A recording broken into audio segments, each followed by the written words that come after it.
Hey, good morning. So I've been saying for 3 months that I wanted to read Neville Goddard, Feeling is the Secret, on here because it is a very short book that I would say probably the vast majority of people who have absorbed manifesting content on YouTube or Reddit have not read. And nearly all of the manifestation content on YouTube and Reddit is some sort of variation or twisting of Neville Goddard. It's that simple.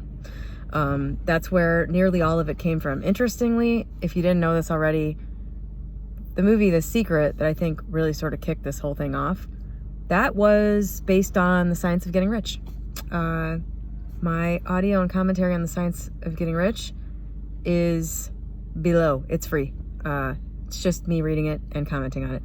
And I wanted to do kind of the same thing with this, but it's been 3 months and I have not found the time. So, because it would require me to, I don't know, in my mind, do the same thing I did with Science of Getting Rich, which was actually, it wasn't very labor intensive, but it was a lot more labor intensive than sitting in my car and recording a video. So I'm just going to read this. And I think I asked AI how long it was going to take me to read this months ago, and it said like 47 minutes.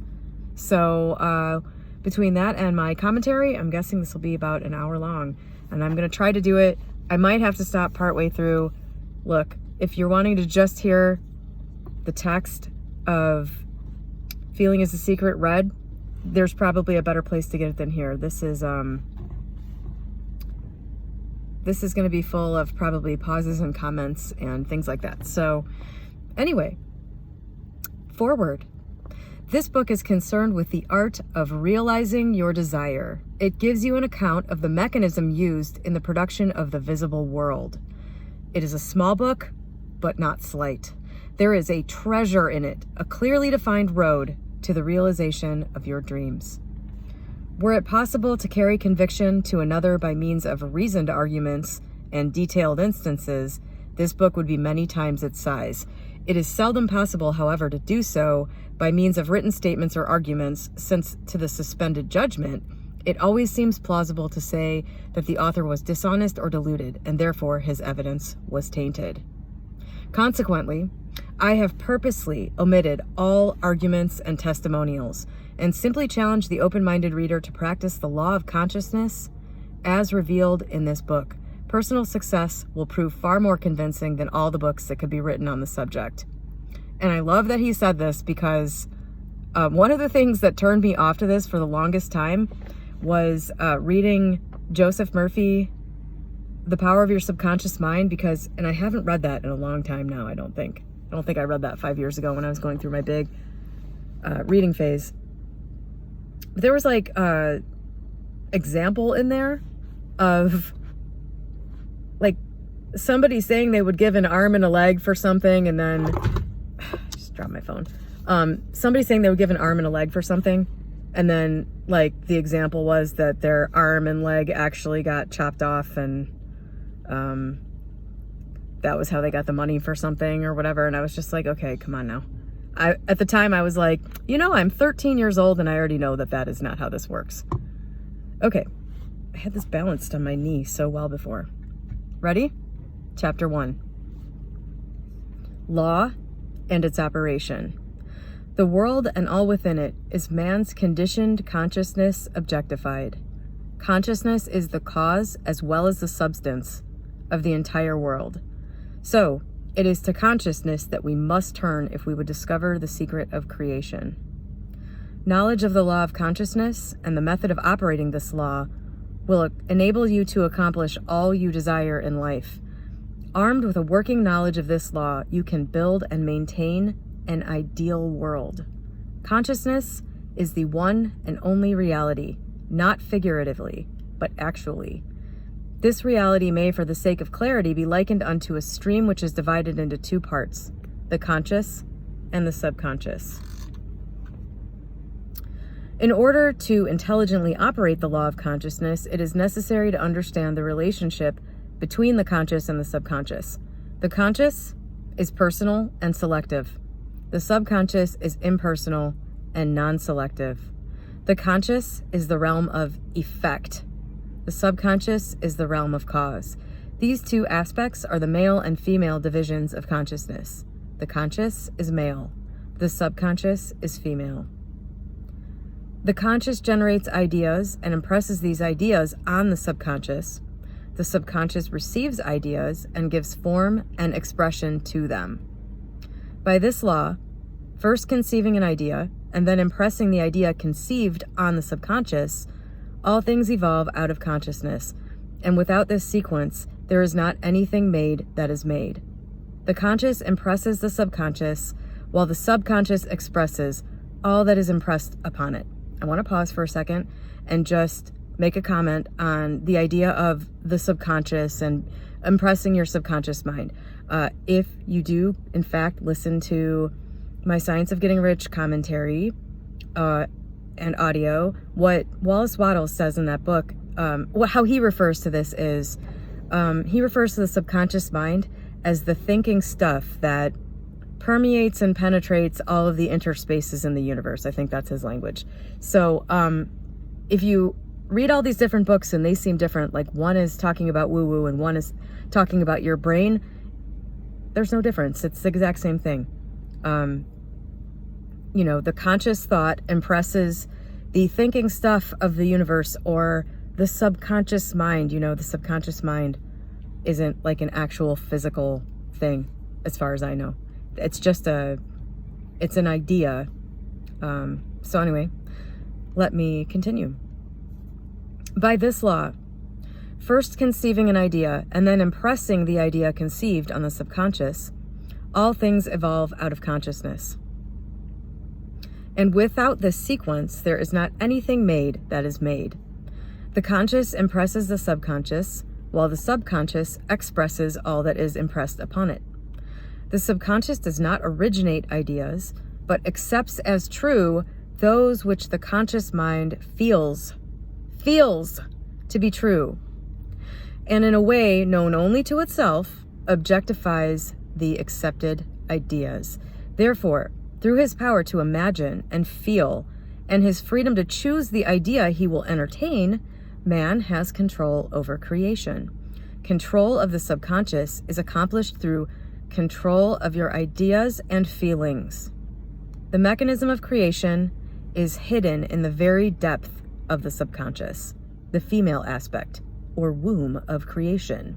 The subconscious transcends reason and is independent of induction. It contemplates a feeling as a fact existing within itself, and on this assumption proceeds to give expression to it. The creative process begins with an idea, and its cycle runs its course as a feeling and ends in a volition to act. It ends with an impulse to create, either through you or something else. Ideas are impressed on the subconscious through the medium of feeling. No idea can be impressed on the subconscious until it is felt, but once felt, be it good, bad, or indifferent, it must be expressed. Feeling is the one and only medium through which ideas are conveyed to the subconscious. It is not conveyed through repetitive language. The only way affirmations would work for you is if they create a shift in feeling. Okay. Feeling is the one and only medium through which ideas are conveyed to the subconscious. Therefore, the man who does not control his feeling may easily impress the subconscious with undesirable states. By control of feeling is not meant restraint or suppression of your feeling, but rather the disciplining of self to imagine and entertain only such feelings as contributes to your happiness. Pause.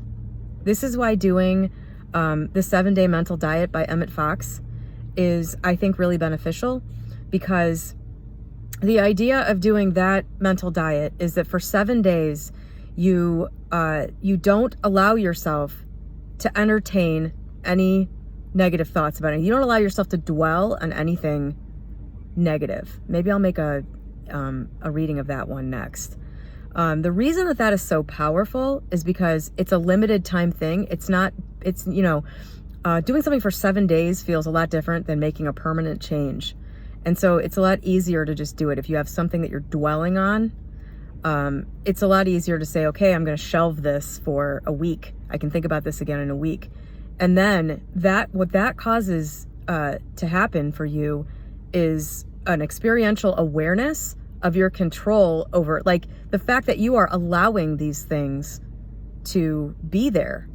And for me anyway, I don't know, I've made other videos about that, and I'll talk about that more later. I don't want to get like way into that in the middle of this, but that's what's interesting about that, is that you'll realize that a lot of the things that you are feeling you're just choosing. And you can choose not to think about them, or you can choose to acknowledge that they're a problem, but refuse to dwell on thinking about them. And that proves in, an experiential way that, wow, sitting around thinking about this and feeling bad about it was producing no good result. It was purposeless. Okay. Control of your feeling is all important to a full and happy life. Never entertain an undesirable feeling, nor think sympathetically about wrong in any shape or form. Do not dwell on the imperfection of yourself or others. To do so is to impress the subconscious with these limitations. What you do not want done unto you, do not feel that is done unto you or another. This is the whole law of a full and happy life. Everything else is commentary. Every feeling makes a subconscious impression, and unless it is counteracted by a more powerful feeling of an opposite nature, must be expressed. The dominant of two feelings is the one expressed. I am healthy is a stronger feeling than I will be healthy. To feel I will be is to confess I am not. I am is stronger than I am not. What you feel you are always dominates what you feel you would like to be. Therefore, to be realized, the wish must be felt as a state that is, rather than a state that is not. Sensation precedes manifestation and is the foundation upon which all manifestation rests. Be careful of your moods and feelings, for there is an unbroken connection between your feelings and your visible world. Your body is an emotional filter and bears the unmistakable marks of your prevalent emotions. Emotional disturbances, especially suppressed emotions, are the causes of all disease. To feel intensely about a wrong without voicing or expressing that feeling is the beginning of disease. Disease in both body and environment. Do not entertain the feeling of regret or failure, for frustration or detachment from your objective results in disease. Think feelingly only of the state you desire to realize. Feeling the reality of the state sought, and living and acting on that conviction is the way of all seeming miracles. All changes of expression are brought about through a change of feeling. A change of feeling is a change of destiny. All creation occurs in the domain of the subconscious. What you must acquire then is a reflective control of the operation of the subconscious. That is, control of your ideas and feelings. Chance or accident is not responsible for the things that happen to you, nor is predestined fate the author of your fortune or misfortune. Your subconscious impressions determine the conditions of your world. The subconscious is not selective. It is impersonal and no respecter of persons. The subconscious that was a Bible verse, by the way, but I'm not reading that. I'm not going to read that stuff. The subconscious is not concerned with the truth or falsity of your feeling. It always accepts as true that which you feel to be true. This is why you can hold, this is my commentary, this is why you can hold an idea of something being true, but if you deep down really don't feel that it is, it will produce nothing. That's why so much of these techniques in the manifestation community are just not ever going to work, because there's a deep inner shift that has to happen. And I don't think those deep inner shifts come from some like surface level, dabbling in these techniques. Like, there has to be a deep, I think, desire for something to change. And that's where you're sort of led to what you need in order to make these shifts. Okay. It always accepts as true that which you feel to be true. Feeling is the assent of the subconscious to the truth of that which is declared to be true. Because of this quality of the subconscious, there is nothing impossible to man. Whatever the mind of man can conceive and feel as true, the subconscious can and must objectify. Your feelings create the pattern from which your world is fashioned, and a change of feeling is a change of pattern. The subconscious never fails to express that which has been impressed upon it. The moment it receives an impression, it begins to work out the ways of its expression. It accepts the feeling impressed upon it, your feeling, as a fact existing within itself, and immediately sets about to produce in the outer or objective world the exact likeness of that feeling. The subconscious never alters the accepted beliefs of man.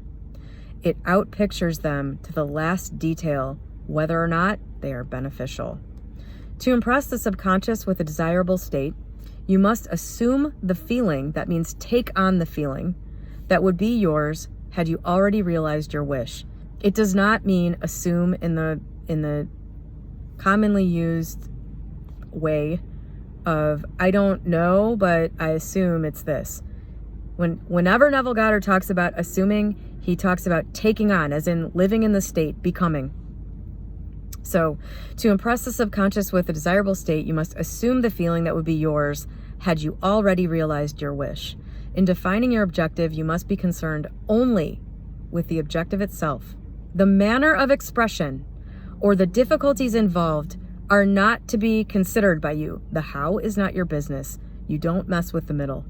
To think feelingly, that was my commentary, to think feelingly on any state impresses it on the subconscious.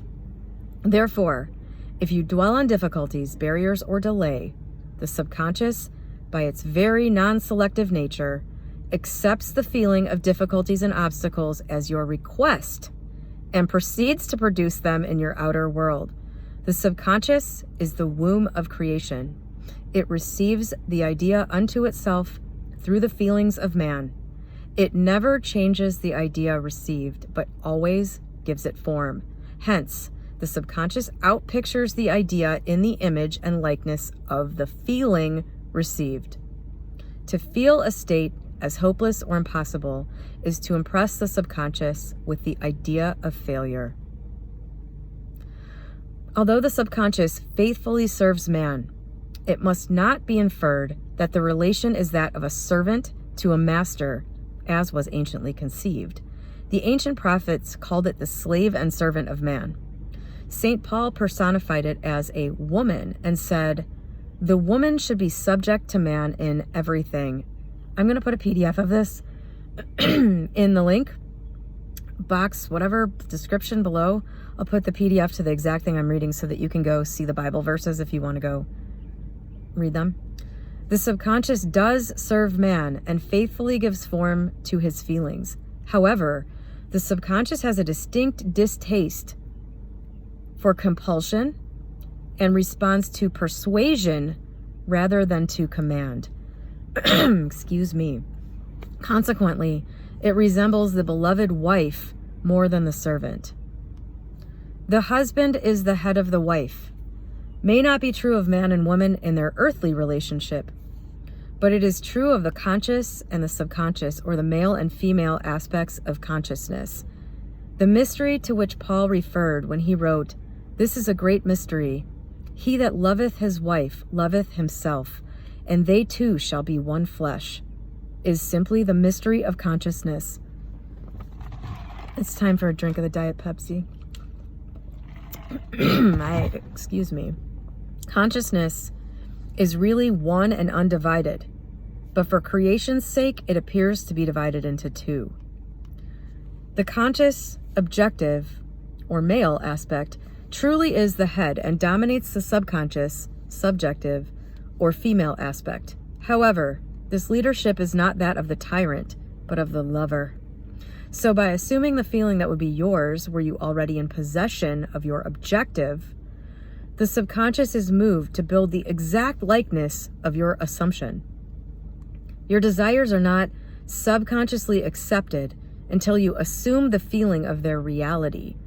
For only through feeling is an idea subconsciously accepted, and only through the subconscious acceptance is it ever expressed.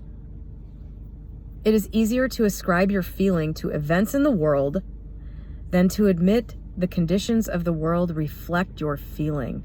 However, it is eternally true that the outside mirrors the inside. As within, so without. As above, so below. As below, so above. As within, so without. As without, so within. Correspondence. The second of the 7 principles of Hermes Trismegistus. A man can receive nothing unless it is given to him from heaven, and the kingdom of heaven is within you. Okay, so you can go look at the PDF if you want to see all those Bible verses. Nothing comes from without. All things come from within, from the subconscious. It is impossible for you to see other than the contents of your consciousness. Your world is in its every detail, your consciousness objectified. Objective states bear witness of subconscious impressions. A change of impression results in a change of expression. The subconscious accepts as true that which you feel as true, and because creation is the result of subconscious impressions, you, by your feeling, determine creation. You are already that which you want to be, and your refusal to believe this is the only reason you do not see it. To seek on the outside for that which you do not feel you are is to seek in vain, for we never find that which we want. We find only that which we are. In short, you express and have only that which you are conscious of being or possessing. To him that hath, it is given. Another Bible quote. Denying the evidence of the senses and appropriating the feeling of the wish fulfilled is the way to the realization of your desire. Pause. I'm sorry if I'm forcefully commenting on appropriating and assuming, because like 90% of everything that is talked about on YouTube and on Reddit is based on the false idea of what the word assume means in this context. So it's just like there's this whole thing built on top of nothing, which just, I don't know, it just... Mastery of self-control of your thoughts and feelings is your highest achievement. I'm just going to say that again. Mastery of self-control of your thoughts and feelings is your highest achievement. However, until perfect self-control is attained so that, in spite of appearances, you feel all that you want to feel, use sleep and prayer to aid you in realizing your desired states. These are the 2 gateways into the subconscious. Okay, that's the end of chapter 1. And since this is 23 minutes long, thanks to all of my comments, I'm going to just do this chapter by chapter. We're a little over a third of the way through. I think the last chapter is really short. So maybe I'll do the next 2 in one, or the last 2 in one, but I think that's good. I'm really honing in on this last paragraph. Mastery of self-control of your thoughts and feelings is your highest achievement. Do you feel that as being true? I have mastery of self-control of my thoughts and feelings has been like sort of at the forefront of my mind, and just my everything else has kind of fallen below that for a long time, like since my teens or something. That's where I remember being like 15 and saying, man, if I just could find a way to not feel these feelings, I would feel like I'd be so all powerful. Like if I could find a way to control my reaction to this situation, I would be like a god. I remember thinking that as a teenager because of like the situations I found myself in back then. It was a dicey time for me from about 14 to 18. And I just often found myself aware of the fact that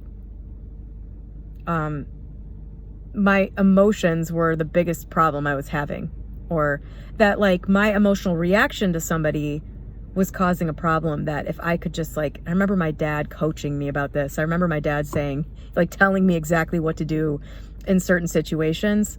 But I just couldn't do it. Like he would say, next time this happens, do this thing. My dad was he was a lawyer, and he was just God, he was so cool in so many ways. But he was really good at stuff like that. Like having the right reaction to get the right desired outcome. He was really good at controlling himself in that way. He had a lot of self-control around his emotions and stuff like that. So for a long time, that idea has been active for me, or at least I've been aware of it as I was going through everything. But the things talked about in this chapter, I mean, this chapter is basically the secret to life in every way, but it's so, some parts of it are so difficult. Like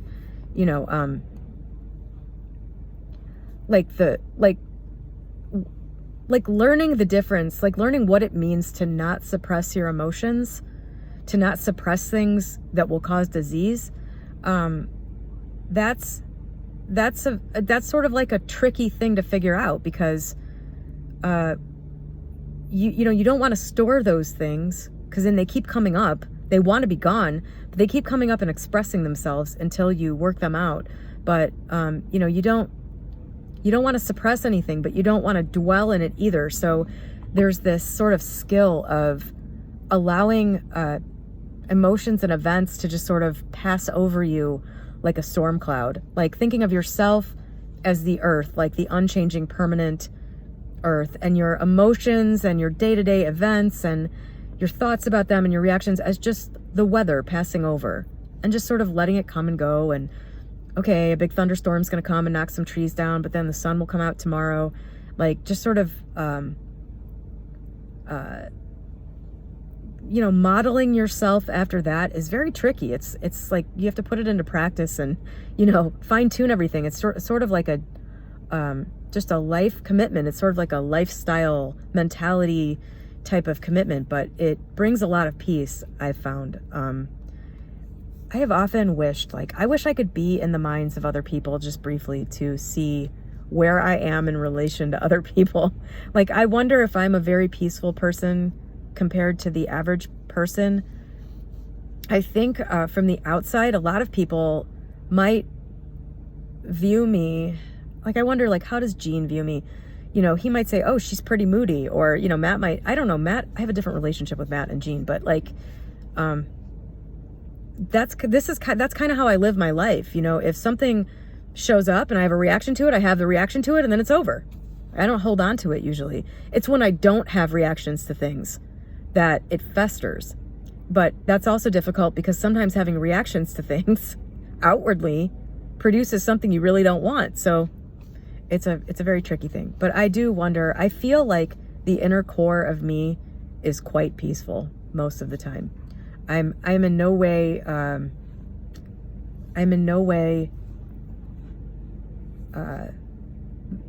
have in no way mastered fear at all, but I have gotten pretty good at not holding on to stuff and not suppressing reactions that I can sense will blow up and then be over, even if they're just internal. Sometimes I think I just said something about external reactions, but sometimes the reaction is inside is just like, man, you fucking asshole, or something about, or being pissed for 15 minutes, just going, all right, that's good. That's good. How much of my energy in life do I really want to give to this thing that just happened? This guy that just, did something in traffic. How much do I really want to care about that? So anyway, I'm going to stop this here. And I'm guessing the majority of people watching this just have heard more Neville than they've probably ever heard before. So I'm going to continue, and I'm going to do, the next chapter is sleep, and it's about how to use, these gateways into consciousness, as he said, to reprogram. So I'll be back with that. Probably I'll just do it for tomorrow. Okay? So have a great day. I hope that this helped anybody or entertained you, exposed you to Neville, and we'll be back with the rest. Of this PDF, I just read 21 pages, and there's 48 total. So probably just finish the rest on the next one. All right. Have a great day. Bye.